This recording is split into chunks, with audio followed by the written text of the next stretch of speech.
pretty sure I look a hot mess, but I was in the process of cleaning my apartment.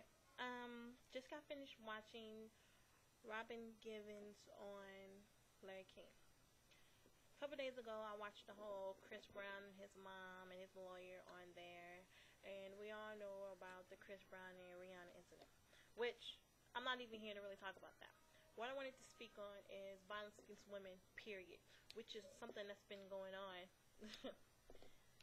since Eve fucked up and gave Adam the apple, basically.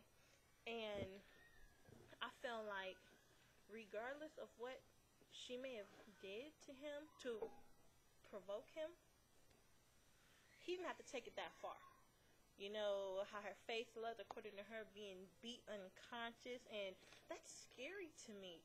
To even think of something like that possibly happening to me, my daughter, which is something that I can say I have never been, in a domestic violent relationship. But imagine that, of course as females, we like tall, big, strong guys, 2-3 times bigger than ourselves. Ooh, my arm's feeling. But think about,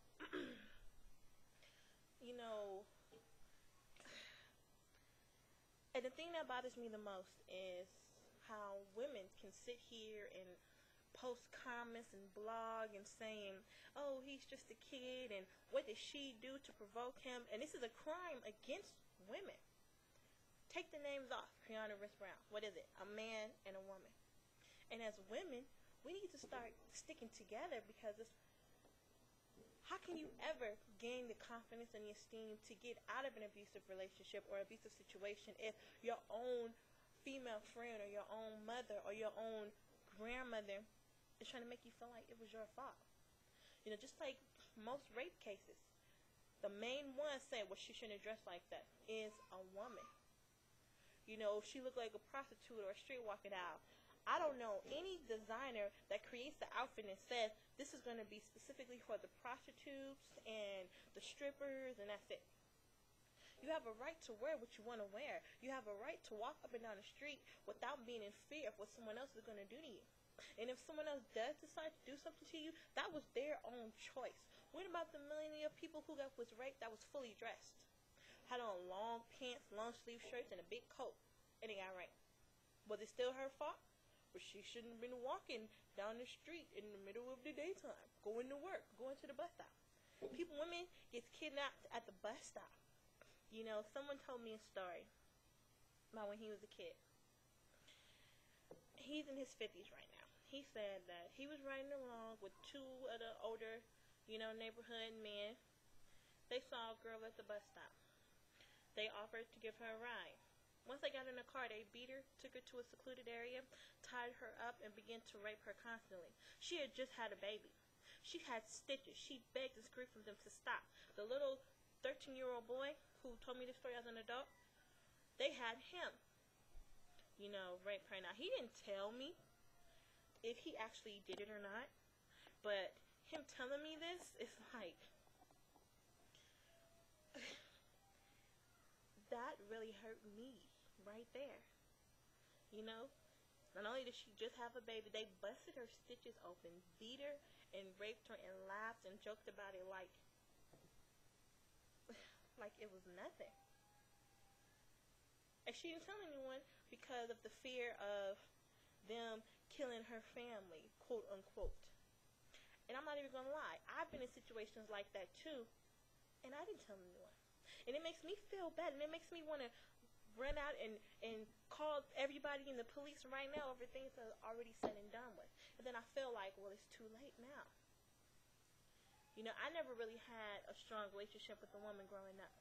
And I think that's what we need. We as women need to begin sticking together and supporting each other, whether it be emotional or whatever, instead of just saying, oh, it's like we're against each other. It's like we're all in competition to get the same thing or the same man. So for another female to fall, it's okay, because now we can move up the line a little bit, Really? That's my daughter. Go in your room. Your hair look crazy. And one thing I want to teach her is self-respect. And that whoever she ends up being with, should love and appreciate her.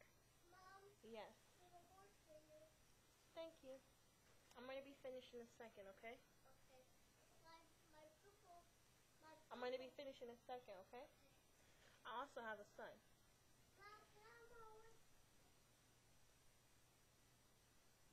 I'll be finished in a second. And the last thing I want him to be thinking that growing up it's okay to hit a woman as long as she hits him first. It's never okay. There are many ways you can hold someone down and stop someone from hurting you, hitting you when you are bigger than they are. And beating a person to the point where they're bruised, they're unconscious, it's unacceptable. It isn't. And one thing I want to speak on. Chris Brown talking about his community service, and he felt like he could be doing something better serving the community than picking up trash.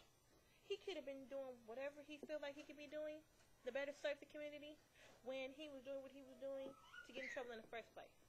Whatever he felt like he can do to inspire and give back to young boys, why wasn't he already doing it? That's what we need to be focusing on. Helping one another come together and inspiring our children to be what we're not. Playing basketball, rapping, singing, dancing, football, all of that is good. That's good. You know? But what about character traits that we need to pass along? You know, what about being an actual man? Catching a football, throwing a basketball, singing a song does not make you a man at all.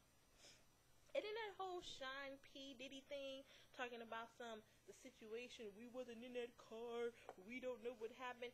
We do know that she got the hell beat out of her. That's what we know. We do know. I didn't see no pictures of Chris Brown's face that Rihanna did. You know? And I'm pretty sure after he hit her, hell yeah, she put up a fight. I'm pretty sure she did. So maybe he had to work a little harder than what he thought he would have to calm her down. Because to bite somebody in their little forehead or their arms or whatever the hell that happened, it's not right. It's not. And we women need to stick together. Period. I don't care if Michael Jackson came back to life and decided he was going to beat and rape women. However much you love him, you're supposed to love yourself more than that. You know, if it wasn't, I'm a little worried. This is so powerful to me. Two things that I greatly value. There you go. Two is womanhood and motherhood. Both of those things, those are the only two things I would ever get tattooed on me, because that's how much it means to me.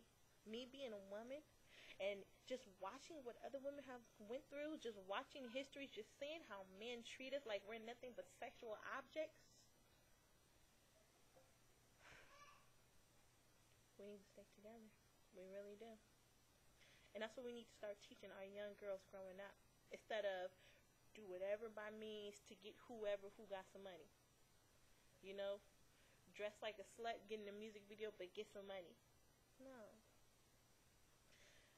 Another thing I would like to speak on. Something that I see a lot in my community with young girls who are in my situation. Young single mothers who may have their own place, working, who may even be supporting their nigga.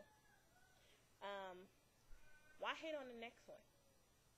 You know, in my apartment complex, the majority of tenants here are young, black, single mothers with one or more children. The majority is 2 or more children. Why hate on the next female? Why talk shit about the next female behind her back when we could be helping each other? I don't know what else I can say. You know, I gotta go handle my chinnins. To be continued.